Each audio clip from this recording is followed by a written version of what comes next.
Sveiki. Turiu gerą žinią. Gera žinia yra ta, kad mes turėsim užsiėmimą Širvynėj. 3 parų. Tai nuostabus dalykas. Šitiek laiko praleisti kartu, tai yra gyvenimas, tai yra vėl atsigavimas, tai yra vėl pamastymai, tai vėl pokyčiai ir o taip mes pradėsim pavasarį. Tai manau, kad kodėl noriu pakalbėti apie tai, todėl kad noriu labai paskatinti visus pasiruošti tam, kad mūsų susitikimas, kurio vardas yra draugystė. Atrodo, jūs daug žinot, skaitėte daug ar ne, jums daug kalbėjo, o draugauti nemokam. Todėl, kad draugystė yra gyvas dalykas. Jos neįsivaizduoju draugystės internetu. Ir neįsivaizduoju ir tokios nebūna.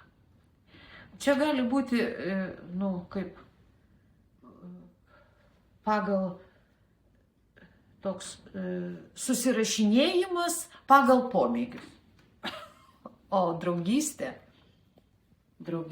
pirmiausia yra jausmai. Ir vat taip pati esu labai pritrūko šito, nes mes gyvenom paskutinį laiką ir nežinau, kodėl taip išėjo, bet taip išėjo, kad labai mažai bendraujat, kad labai mažai einat vieni pas kitus, labai mažai kviečiat kitus, labai mažai žiūrit, ką jūs galit, ką jūs turit. Apie save to negaliu pasakyti, aš visada daug tą darau, todėl kad žinau, kad tai yra pagrindinis žmogaus turtas. Draugystė yra pagrindinis žmogaus turtas. Ta, kurį jis išsineša į amžinybę.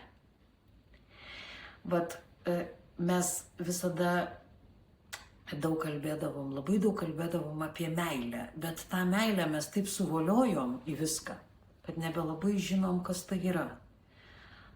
Draugystę mes laikom dalykus, kurie ten kažkas, tai su tuo draugauju. O, žmonės, draugystė yra šventas jausmas.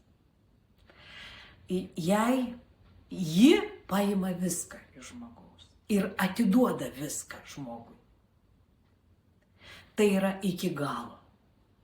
Tai yra iki krašto viskas. Ir šitas dalykas duoda nepaprastai daug. Labai džiaugiuosi, kad turėsim šitą susitikimą. Labai džiaugiuosi, kad vedliai mane atvedė iki to. Labai džiaugiuosi, kad turėsim tą dar ir išaiškinimą, kaip tai yra pažeista ir kaip kiekvienas asmeniškai turi ir privalo, norėdamas pajusti gyvenimą, turi ir privalo šitą atgaminti savyje. Ne kitose žmonėse, savyje. Ir šita vieta man yra, čia yra naujo gyvenimo pradžia. Tokia tikra pradžia, kai turiu atsistoti ir pasakyti viskas. Viskas su egiu, viskas su pataikavimu, viskas su noru kam nors įtikti, pasibaigė. Šita era, ačiū Dievui, pasibaigė. Man niekam nebereikia pasitarnauti. Man reikia pagaliau laisvai pamatyti, ką aš galiu. Kas aš esu. Kas aš esu laisvėje. Išlaisvinti save. Išlaisvinti iš visų vergovių save. Ir tada toj laisvėj pamatyti, ką aš galiu. Kas prie manęs eina. Ar iš viskas nors eina? Ar aš esu sena surūgus daržovė? Taip, susitikimas mūsų suėjimas bus tuo pat metu ir sudėtingas, ir gali būti ašaringas, bet jie visada ten būna ašaringi. Ir bus tikrai, žinau, bus labai daug šviesos. Bus tiek daug žinojimo ir tiek daug suvokimo, ką aš turiu su savim padaryti ir koks turi būti mano gyvenimas. Ir kaip atgauti savo gyvenimą. kaip atgauti, koks jis nuostabus, kiek jame džiaugsmo, kiek jame gyvybės, kiek visko mane supa.